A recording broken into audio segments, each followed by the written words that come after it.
সকাল আমার প্রিয় বন্ধুরা, কোচবিহার জেলার ছোট্ট একটি গ্রাম থেকে আমি দীপা আর আমার দীপা বটু ব্লগ চ্যানেলে তোমাদের সবাইকে জানাই অনেক অনেক স্বাগত। তো বন্ধুরা, আজকে হচ্ছে বুধবার আর এখন সকালে 8:30 বাজে। বাসি সমস্ত কাজবাজ হয়ে গেছে আর দেখো চলে এসেছি এদিকে রাস্তায়। এই যে টেপি আর লক্ষ্মীকে এই যে পাটের পাতার মধ্যে বেঁধে দিলাম। আজকেও কালীবাড়ির মাঠে বা স্কুলের মাঠে ওদিকে নিয়ে যাব না। এদিকে সবাই পাট কাটতেছে, ওই যে ওদিকে যা ভাসুর চলে এসছে। আজকে সকালবেলা দেখলাম ভাসুর বাড়ি চলে এসছে, পাট কাটতেছে। এখানে যে পাটের বোঝাগুলো এখানে এনে রেখেছে, গরু ছাগলগুলো মানে খাক, তবু পেটটা ভরবে। তো সমস্ত কাজ বাজ হয়ে গেছে, স্নান করব এখন, স্নান করে রান্না করব। ও গেছে বাজারে, দেবার বাবা বাজারে গেছে, কারণ কালকে হচ্ছে কি গতকালকে তো রথের দড়ি টেনে ওই পাশে ওই বাড়ি গেছিলাম, বাজারে যাওয়া হয়নি, ঘরে কোনো সবজিও নেই। কালকে কচুলতি তুলে রান্না করলাম আর বিস্কুটও নেই দেবার। তো ওই যে বিস্কুট নিয়ে আসলো কি আসেই নাই এখনও। বিস্কুট নিয়ে আসতে বললাম আর কাঁচামাল কোনো সবজি নিয়ে আসতে বললাম। তো স্নান করবো, ওদিকে দেখি কারেন্টের লোকের মানে গাড়ি এসছে, ওই যে ট্রান্সমিটারটা ডাউন দিয়েছে, ওখানে কি বাঁশ কাটতেছে না কি করতেছে, ওই জন্য কারেন্ট নেই। কারেন্ট আসলে স্নান করব। সেই গরম লাগতেছে বন্ধুরা, আজকে যা রোদ উঠেছে। সকাল সকাল ঘুম থেকে উঠে দেখি কি রোদ। তো যাই হোক, সারাদিনে কী করি সব কিছু তোমাদের সঙ্গে শেয়ার করব। তো পুরো ভিডিওটা সঙ্গে থেকো, আশা করছি ভালো লাগবে। ভালো লাগলে আমার চ্যানেলটিকে সাবস্ক্রাইব করে দিবে, লাইক করে দিবে, আর বেশি ভালো লাগলে শেয়ার করে দেবে। চলো, দেবার এখনও খাওয়া হয়নি, কারণ হচ্ছে কি বিস্কুট নেই, দুধ নিয়ে এসেছি, দুধ এখনও গরম করিনি, কারেন্ট নেই সেই জন্য। উফ, কি গরম লাগছে। তো বন্ধুরা, বাড়ি চলে এসেছি।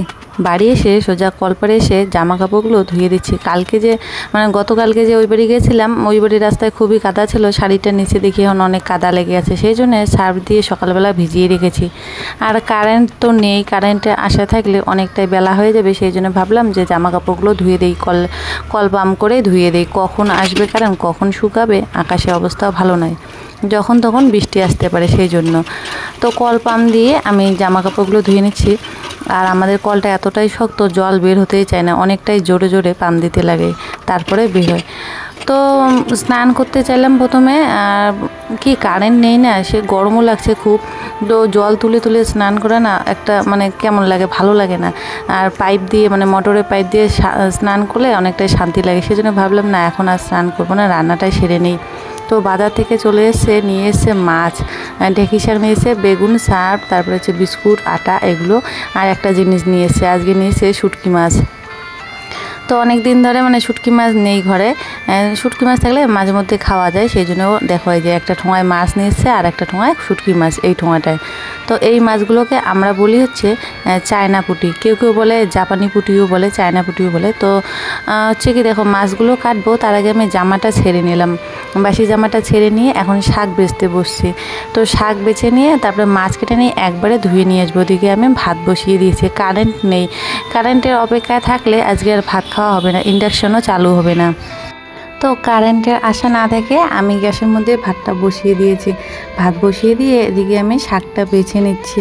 তো মাছগুলোও কাটতে হবে। আর কি জানো তো, আমি তো অনেক দিন ধরে উনুনে রান্না করি না, সেই জন্য বাড়িতে ছাইও নেই।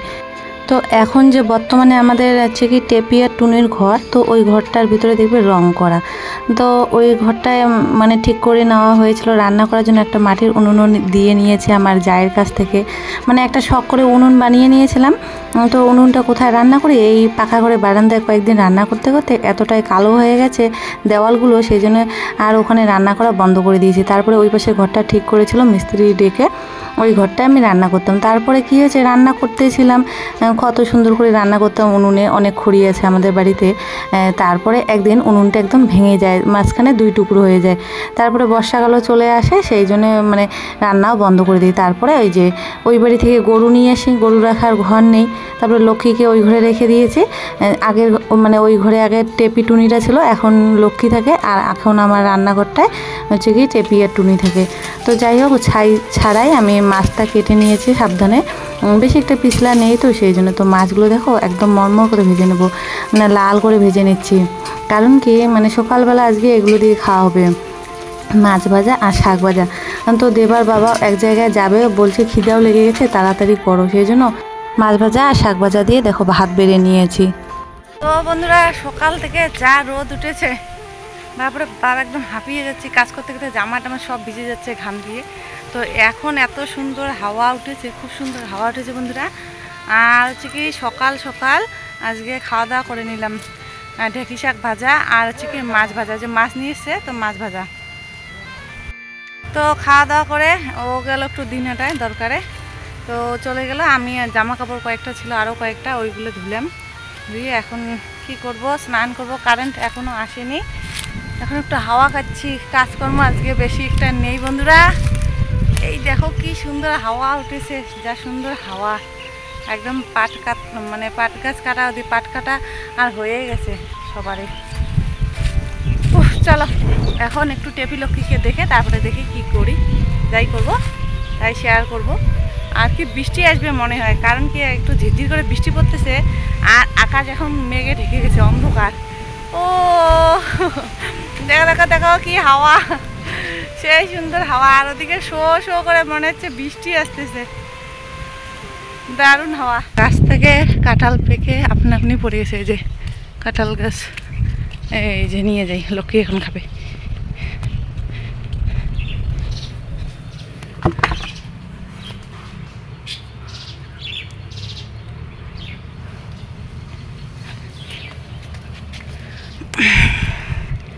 ইরে বাবা, কাঁঠালগুলো ভালো ছিল,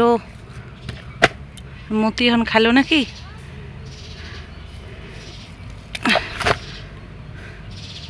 কাঁঠালটা পেকে গাছ থেকে পড়ে গেছে রাস্তার মধ্যে, মতিরা আবার খাচ্ছে। যেটুকু ভালো ছিল নিয়ে আসলাম, লক্ষ্মীকে এখন দিব দুপুরে জল দিয়ে, তাহলে এক গামলা জল শেষ করে দিবে। এই দেখো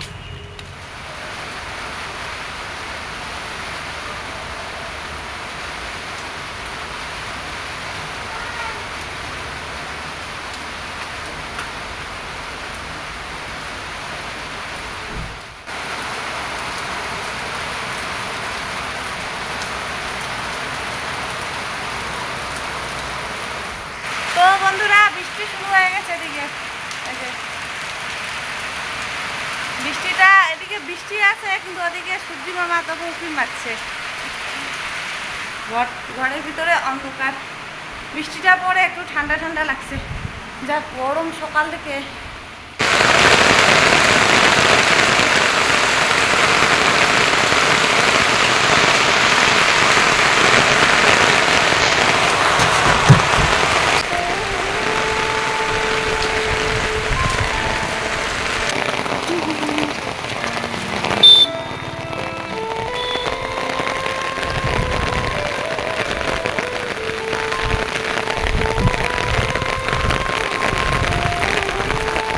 তো দেখতে দেখতে বৃষ্টিটা জোরে চালু হয়ে গেলো, সেই জন্য ভাবলাম টেপি আর লক্ষ্মীকে ঘরে নিয়ে আসি। অনেকক্ষণ তো বৃষ্টির মধ্যে ভিজতেছে, সেই জন্য এখন ওদেরকে নিয়ে আসলাম। নিয়ে এসে বাইরে যে ঘরটা আছে ওখানে বেঁধে রাখবো।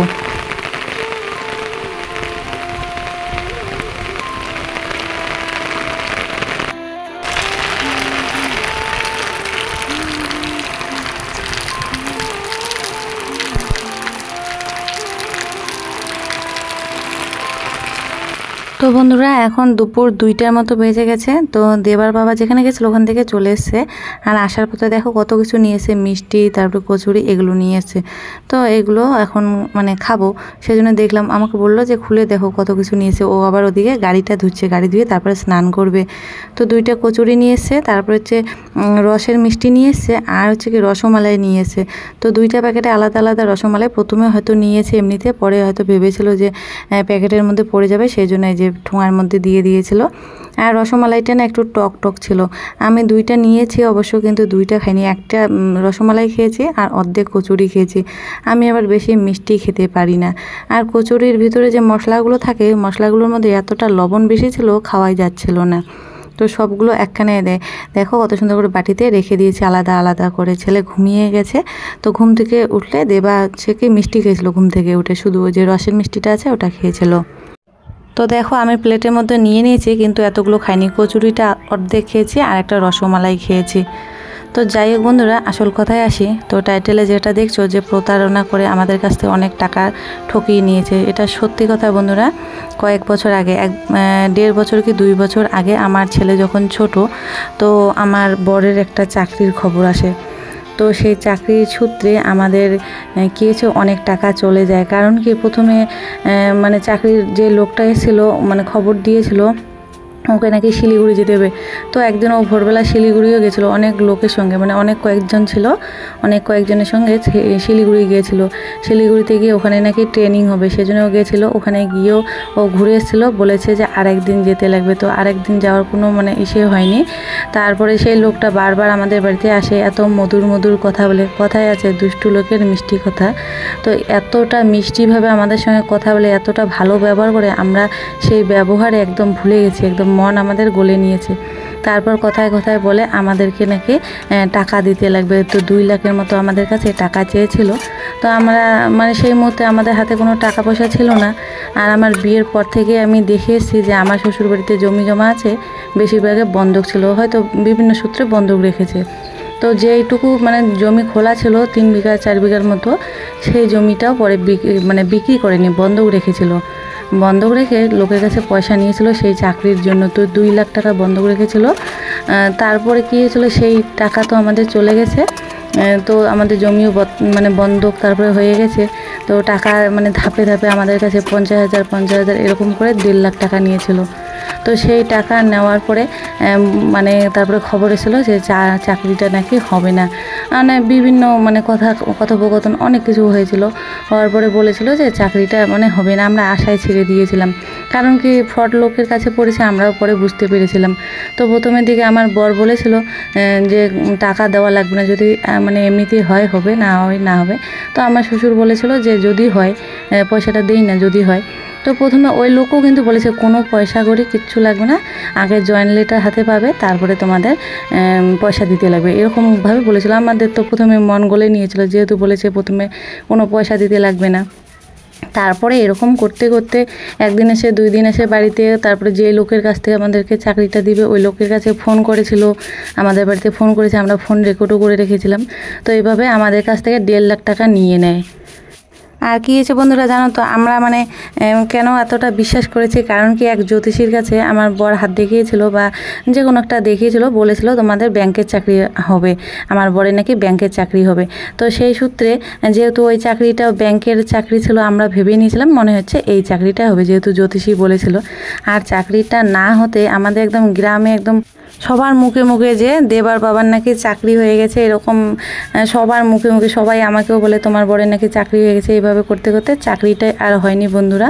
পরে আমাদের সব টাকাই চলে গেছে, 1.5 লাখ টাকা আমাদের চলে গেছে। অনেক চেষ্টা করেছে টাকাটা তোলার জন্য, কিন্তু যেই লোকটা নিয়েছে ওই লোকটা এতটা ছেঁচড়া আমরা আগে জানতাম না। আর ওই লোকের মানে ওই লোক না আগে অবশ্য চাকরি দিত, কিন্তু আমার বরের যখন সময় হয়েছে তখন আর চাকরি দিতে পারছিল না। সবাই বলে যে ওই লোক আগে অনেক মানুষকে চাকরি দিয়েছিল। তো যাই হোক আমাদের 1.5 লাখ টাকা চলে গেছে। আর বাকি যেই টাকা ছিল সেই টাকা দিয়ে আমরা কি করেছিলাম, ঠাকুরঘর, আমাদের যে ঠাকুরঘরটা দেখতে পাচ্ছ বাড়ির ভিতরে, ওই ঠাকুরঘরটার কাজ শুরু করে দেওয়া হয়েছিল। তো এইভাবে আমাদের অনেকটাই টাকা মানে প্রতারণা করে আমাদের কাছ থেকে অনেকটাই টাকা নিয়ে নেয়।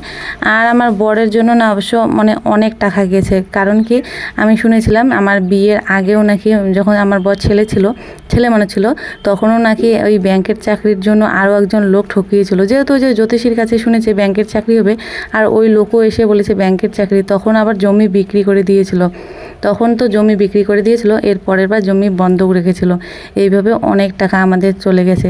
তো সেই জন্য এখন আর মানে চাকরি বাকরির জন্য টাকা পয়সা যদি কেউ চায় খুবই ভয় লাগে, কারণ কি আমাদের একদম খাওয়ার জমিতে ধান পেতাম, ওই ধান দিয়ে আমাদের খাওয়ার চাল হয়ে যেত, কিন্তু সেই জমিও পরে বন্ধক রেখে আমাদের যে অসুবিধা হয়েছিল, চাল একদম কিনে কিনে মাসে মাসে চাল কিনে কিনে খেতাম, জমি থাকা সত্ত্বেও এরকম আমাদের চলতে হয়েছিল অনেকটা দিন। তো এখন বর্তমানে সব জমি আমাদের খুলে নিয়েছে একটা জমি বিক্রি করে। তো প্রায় বলতে পারো 6 কি 7 লাখ টাকার মতো আমাদের জমি বন্ধক ছিল। তো বর্তমানে সব জমি এখন খোলা আছে।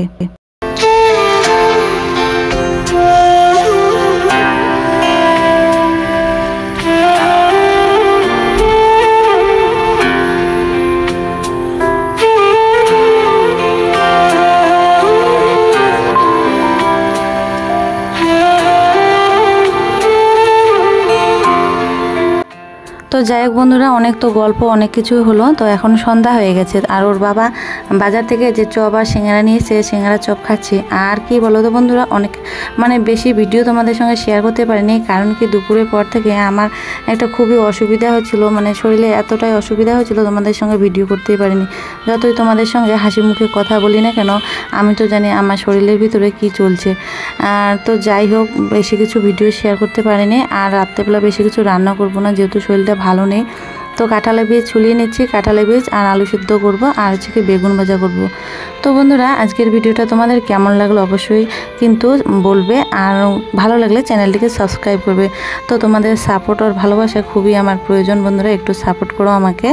আর হচ্ছে কি তোমাদের ভালোবাসা অনেক দূর এগিয়ে গেছি, আর একটু সাপোর্ট করো। বেশি দূরে আমি নেই, অনেক দূরে পৌঁছে গেছি। তো রাতে যে কাঁঠালের বীজ সেদ্ধ, আলু সেদ্ধ আর বেগুন ভাজা দিয়ে এগুলোই দিয়ে রাতের খাওয়া দাওয়া হবে। কী আর বলবো বন্ধুরা, সত্যি শরীরটা খুবই খারাপ, খুবই অসহ্য যন্ত্রণা শুরু হয়েছে। তো কী আর বলবো, আজকের জন্য এখানে টাটা। দেখা হচ্ছে নতুন ব্লগে, যদি ভালো থাকে আগামীকাল দেখা হবে তোমাদের সঙ্গে।